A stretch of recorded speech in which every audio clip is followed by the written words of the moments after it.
Hello സാറേ, ഞാൻ നമ്മുടെ ബാങ്കിന്റെ കോഴിക്കോട് ബ്രാഞ്ചിലെ മാനേജറാണ് സുനിൽ. സുനിൽ സാറേ, അറിയാം പറയൂ, എന്തല്ല? ഞങ്ങളുടെ ഇവിടുത്തെ ഒരു പ്യൂണ് നിങ്ങളുടെ വളരെ ബ്രാഞ്ചിലേക്ക് ട്രാൻസ്ഫർ ആയിട്ടുണ്ട്. അറിയാം, മെയിൽ ഉണ്ടായിരുന്നു. ഇന്നാണല്ലോ ജോയിൻ ചെയ്യുന്നത്. അതെ സാർ. ഞാൻ പ്രധാനമായും വിളിക്കാൻ കാരണം ആ പ്യൂണ് ആളൊരു ബെറ്റടി വീരനാ. എന്ന് വെച്ചാ അവന് ഇവിടെയുള്ള എല്ലാ സ്റ്റാഫുകളോടും ബെറ്റ് വെച്ച് പൈസ പിടുങ്ങുന്ന ആളാ. അവൻ ബെറ്റ് വെച്ചാ ജയിച്ചിരിക്കും. അവനെ ബെറ്റ് വെച്ച് തോൽപ്പിക്കാൻ ഇതുവരെ ആർക്കും കഴിഞ്ഞിട്ടില്ല. അതുകൊണ്ട് അല്ല സാറേ, സാറിന്റെ സ്റ്റാഫുകളോടും എന്തായാലും അവൻ ബെറ്റ് വെക്കും. നിങ്ങളുടെയൊക്കെ പൈസ പോവുകയും ചെയ്യും. അതുകൊണ്ട് ശ്രദ്ധിക്കണം. അങ്ങനത്തെ ആളാണല്ലേ. ഞാൻ ശ്രദ്ധിക്കാം. ശരി സാർ. അപ്പോ എന്ത് വന്നാലും അവനോട് ബെറ്റ് വെക്കരുത്. ഓനെ തോൽപ്പിക്കാൻ ഞങ്ങൾക്ക് ആർക്കും പറ്റൂല. ഓൻ തോറ്റ ചരിത്രവും ഇല്ല. അതുകൊണ്ട് പറഞ്ഞത്. Okay sir. ആളെത്തിയിട്ടുണ്ടെന്ന് തോന്നുന്നു. എന്നാ ശരി, എന്നാല് ഓക്കെ. വാ സർ, ഇതെന്റെ അപ്പോയിന്റ്മെന്റ് ഓർഡറാണ്. അപ്പൊ ഇവനാണ് പുള്ളി. കോഴിക്കോട് ബ്രാഞ്ചിലായിരുന്നു അല്ലേ? അതെ സാർ. ഫേസ്ബുക്കിൽ ഞാൻ സാറിനെ ഫോളോ ചെയ്യുന്ന ഒരാളാണ്. അതെയോ? എന്താ കോഴിക്കോട് നിന്ന് വടകരക്ക് ട്രാൻസ്ഫർ മേടിക്കാൻ കാരണം? നമ്മുടെ കോഴിക്കോട് ബ്രാഞ്ചിൽ തന്നെയാണ് സാർ എന്റെ വൈഫും വർക്ക് ചെയ്യുന്നത്. അത് നല്ലതല്ലേ? അതല്ല സാർ, ഞങ്ങൾ താമസിക്കുന്ന ഹൗസിംഗ് കോളനിയിലെ എല്ലാ സ്ത്രീകളും കൂടി ഒരു പിക്നിക്കിന് പോയി. ആ ബസ് ഒരു അപകടത്തിൽപ്പെട്ട് എല്ലാ സ്ത്രീകളും ഓൺ ദി സ്പോട്ടിൽ മരിച്ചു പോയി സാർ. സോറി, എനിക്ക് മനസ്സിലാവും നിങ്ങളുടെ വിഷമം. നിങ്ങൾ ഇപ്പോഴും ഇങ്ങനെ വിഷമിക്കുന്നുണ്ടെങ്കിൽ നിങ്ങൾ നിങ്ങളുടെ ഭാര്യയെ എന്തുമാത്രം സ്നേഹിച്ചിട്ടുണ്ടായിരിക്കും.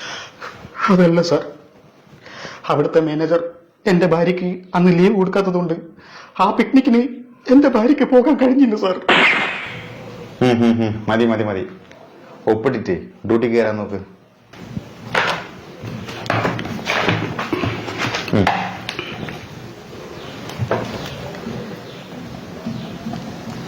എനിക്ക് സാറിന്റെ ഒരു ഫുൾ സൈസ് ഫോട്ടോ വേണമായിരുന്നു.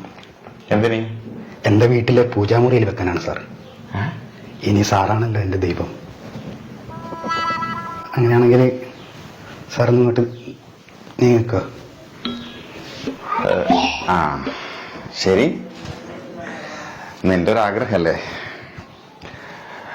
ഇവിടുത്തെ എല്ലാ സ്റ്റാഫുകളെടുത്തും ഓരോ ഫോട്ടോ ഉണ്ട്. നീയും വെച്ചോ. Thank you sir. ചോദിക്കുന്നുണ്ടോന്നും തോന്നരുത്, സാറിന് മൂലക്കുരുണ്ടോ? വാട്ട്? മൂലക്കുരുവോ? What nonsense are you talking? എന്റെ മുഖം കണ്ടാൽ മൂലക്കുരുള്ളതായി തോന്നുന്നുണ്ടോ? സാറിന് മൂലക്കുരു ഉണ്ട്. സാർ എന്നോട് ബെറ്റിനുണ്ടാ? ബെറ്റോ?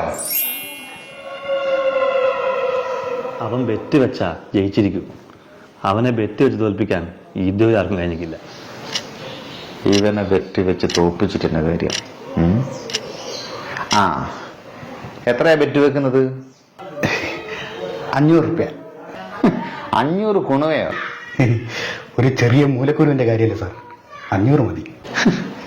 500 അല്ല, മിനിമം 2000. നിനക്ക് എന്നെ പറ്റി അറിയില്ല. വെക്കട 2000. ശരി സാർ, 2000 എങ്കിൽ 2000. അങ്ങനെ വഴിക്കുക. അല്ല, ഇതിപ്പോ എങ്ങനെ നോക്കും എനക്ക് മൂലക്കുരു ഉണ്ടോ ഇല്ലയോ എന്ന്? സാറ് പാന്റ് അഴിച്ചിട്ട് കുനിഞ്ഞു നിന്നോ, ഞാൻ മൊബൈലിൽ ഫോട്ടോ എടുത്തിട്ട് സാറിന് കാണിച്ചു തരാം. ഏറെപ്പത്തിന് പറയുന്നോ? എന്നാ പിന്നെ നീ ആദ്യം പോയി ആ വാതിലും നടക്ക്. ശരി സാർ.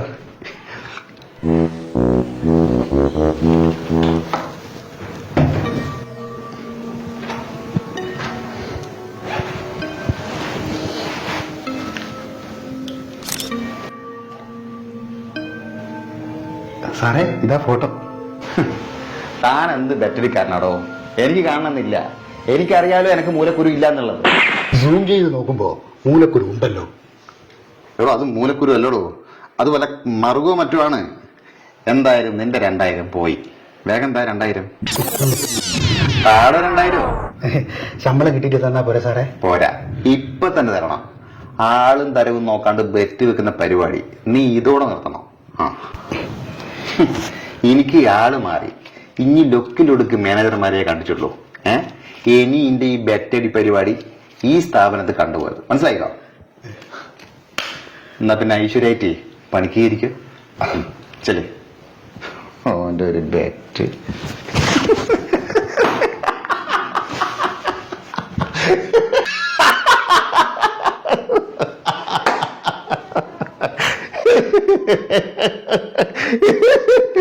ഓന്റെ ഒരു ബെറ്റ്. ആ കോഴിക്കോടത്തെ മാനേജർ സുനീനൊന്ന് വിളിച്ചു പറയാ. അങ്ങനെ 2000 നമ്മളെ കീശയില്. Hello hello sir. നിങ്ങളൊക്കെ എന്നെ പറ്റി എന്താ വിചാരിച്ചേ? എന്ത് പറ്റി സാർ? എടോ തന്റെ ആ പ്യൂൺ വന്ന് കയറിയ പോലെ തന്നെ ഞാനൊരു ബെറ്റ് വെച്ച്. അയ്യോ സാറേ, സാറിനോട് ഞാൻ പ്രത്യേകം പറഞ്ഞല്ലേ അവനോട് ബെറ്റ് വെക്കരുത്, സാറിന്റെ പൈസ പോകുന്നു. ബെറ്റ് വെച്ച എന്താണോ രൂപ 2000 ആ രാവിലെ തന്നെ എന്റെ കീശയിലേക്ക് വന്നത്. അവനോട് ബെറ്റ് വെച്ചിട്ട് സാറ് ജയിച്ചെന്നോ? പിന്നെ അല്ലാതെ നിങ്ങളുടെ അവിടുത്തെ കളിയൊന്നും ഇവിടെ നടക്കൂല. അഥവാ കളിച്ചാല് ഓന്റെ ഓരോ മാസ ശമ്പളവും എന്റെ കീശയിലാവും എന്ന് പറഞ്ഞ് മനസ്സിലാക്കി കൊടുത്തേക്ക്. അതെന്തായാലും കറക്കിക്ക് സാറേ. അല്ല ഓൻ എന്ത് ബെറ്റാ വെച്ചേ? അതൊന്നും പറയണ്ട. എന്നെ കണ്ടപാട് ഓൻ പറയാ എനക്ക് മൂലക്കുരു ഉണ്ടെന്ന്. ഇല്ലെന്ന് ഞാനും. അവസാനം ബെറ്റ് വെച്ച് രൂപ 2000 എനിക്ക് തരേണ്ടി വന്ന്. പൊട്ടനല്ലേ അവൻ. എന്റെ മൂല എനക്ക് അറിയാവും പോലെ ഓൻ അറിയാൻ പറ്റുവാ. അവസാനം ഫോട്ടോ എടുത്ത് കാണിച്ചപ്പോഴാ ഓന് സമാധാനായത്. സാറെന്ത് പണിയാ കാണിച്ചേ? സാറിനോട് ഞാൻ പ്രത്യേകം പറഞ്ഞല്ലേ അവനുമായിട്ട് ബെറ്റ് വെക്കരുതെന്ന്. എന്ത് പറ്റിയാടോ? സാറേ, അവൻ ഇവിടുന്ന് പോകുമ്പോ ഇവിടുത്തെ 10 സ്റ്റാഫുകളോട് 5000 രൂപ വീതം ബെറ്റ് വെച്ചിട്ടാ പോയെ. ഓ, ഇങ്ങോട്ടേക്ക് ട്രാൻസ്ഫർ ആയ സമയത്തും മൂപ്പർ ബെറ്റ് വെച്ചിനാ? അല്ല, എന്തിനാ ബെറ്റ് വെച്ചത്? അവൻ വടകര ബ്രാഞ്ചിൽ ജോയിൻ ചെയ്യുന്ന അന്ന് തന്നെ അവിടുത്തെ മാനേജറുടെ മൂലം ഫോട്ടോ എടുത്ത് അയച്ചതന്ന്.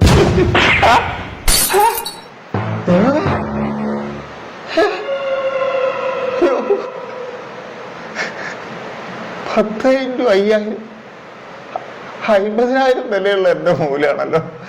ഞാൻ വെറും 2000 വിറ്റത്.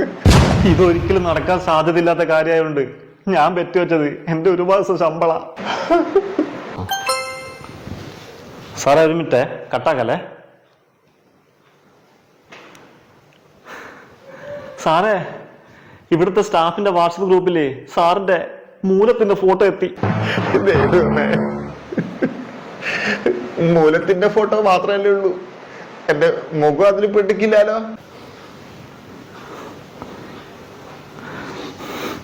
സാറിന്റെ മൂലത്തിന്റെ ഫോട്ടോന്റെ കൂടെ സാറിന്റെ ഒരു ഫുൾ സൈസ് ഫോട്ടോ കൂടി വന്നിട്ടുണ്ട്. എനിക്ക് സാറിന്റെ ഒരു ഫുൾ സൈസ് ഫോട്ടോ വേണമായിരുന്നു. എന്തിന്? എന്റെ വീട്ടിലെ പൂജാമുറിയിൽ വെക്കാനാണ് സാർ. ഇനി സാറാണല്ലോ എന്റെ ദൈവം.